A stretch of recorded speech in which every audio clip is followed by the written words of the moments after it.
So technically I'm busy doing activity, but those are things that aren't really of any use. How's it going, everyone? Welcome back to another episode of Driven. In today's episode, we're going to be discussing about being deliberate, or in other words, busy thinking you're busy. Now, I know we've experienced it in the warehouse, and we've seen it, or at least I've seen it, being used in other examples outside.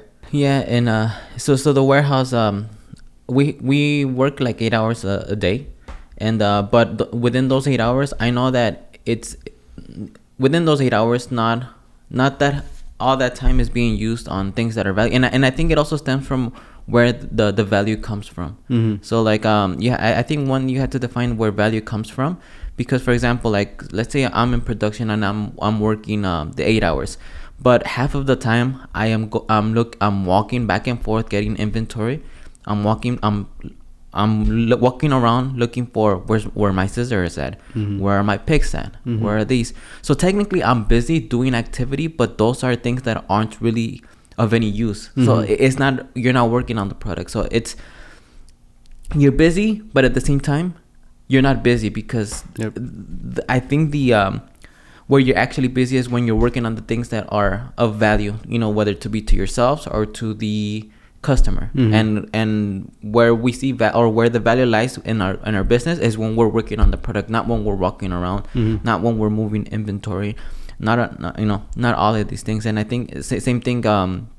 I feel like if it's when we were like in sales, Mm-hmm. or when I was in working for that attorney, the value came from, or I was busy. I was really busy only when I was making the call or when I was receiving calls.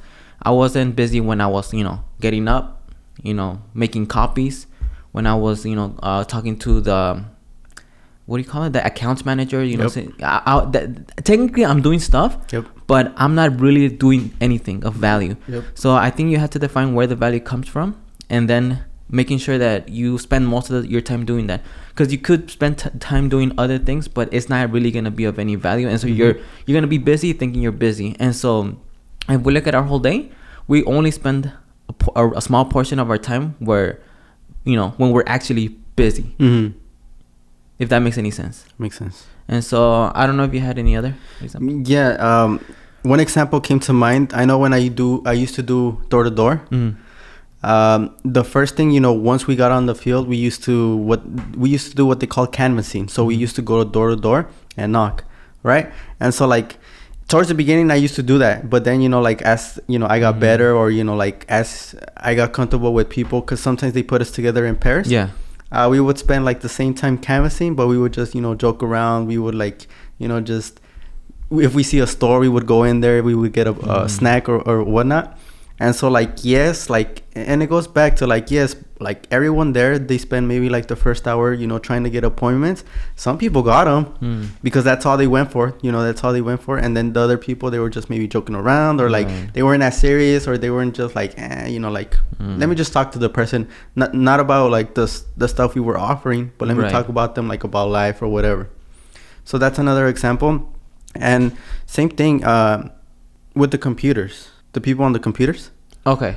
Yeah, I don't know if you want to get into it, because I know I've been guilty of that. I don't know if you have. Well, and when we talk about it's so if anyone's watching that we work together, it's not meant in any type of a bad way. It's just that I feel like a lot of the times. There's not one specific example, but when we're on the computers, it's a lot easier to kind of slack off. Yep. Because, for example, for myself, when I'm either creating the product on the marketplaces, whether it be on our website or Amazon, there's a lot of things that that happen that I'm technically busy, but I'm not busy. I'm waiting for a picture to upload. I'm waiting for a video to upload. So I'm just waiting there. So I'm busy technically waiting, but then that's not really anything of value, you could say, or it's not really being busy. It's just you're just waiting. Yep. So those are very specific examples. I don't know if you had any others that you were thinking of. Yeah, so when it comes to that, nothing specific, but I know sometimes we work on the wrong things when it comes to we have a lot of stuff going on, but then we want to do maybe guidelines or we want to do stuff that's, not important, or we want to do research that in no way is going to help. And I think it also ties in with prioritization. So learning when to prioritize, because you could be working on 5 things, but you could be working on the thing that doesn't need to be worked on right now. That, you have other stuff that needs prioritization, that needs to be worked out immediately, but you just do other stuff. I mean, you still work, you still, got your workout, you still finished, but you got the workout that could have been left for down the line. And with that, if one wants to stop being busy thinking they're busy, or, wants to start, getting the most of their time when it gets down to like the work that actually matters, is there any, just summarizing it, or any actionable steps that someone could take, in your opinion? Yeah, so the way I look at it is just finding the things that are of value. What does, if you have a business, so what does one value, and then determining that, and then also seeing what are the things that you're supposed to do in order to get to the outcome that you want. And so once you define those, just focus on those and just do those activities.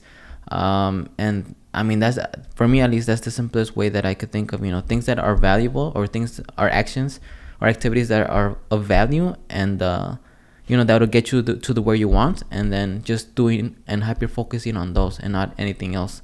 And so at least on my end, that's pretty much it. And do you have anything on your end? I know, like, I've thought of this example. Why do some people make it professional while others don't? So I know, like, yes, skill is one part of it, but let's just say it's like 2 people have the same skill. Both of them, they train 2 hours each day, right? But then one of them, all they do when they train is they do cardio, and they just shoot free kicks, or they shoot penalties, which, I mean, we've done that. I've done that. And then on the other hand, the other person, he goes in every day. He already knows what he's going to do. And so, like, at the end of the day, the one who is more deliberate, like, he's going to have, like, he's already going to know. He's not going to waste time. So he's already going to know what to do. And, like, at the end of the day, you're going to see one progress more than the other.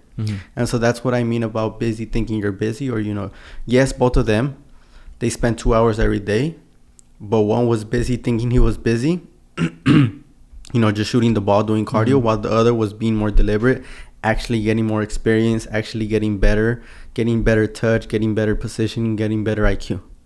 And with that has been another episode of Dribbling. My name is Juan. And my name is Alexis. And we'll see you on the next one.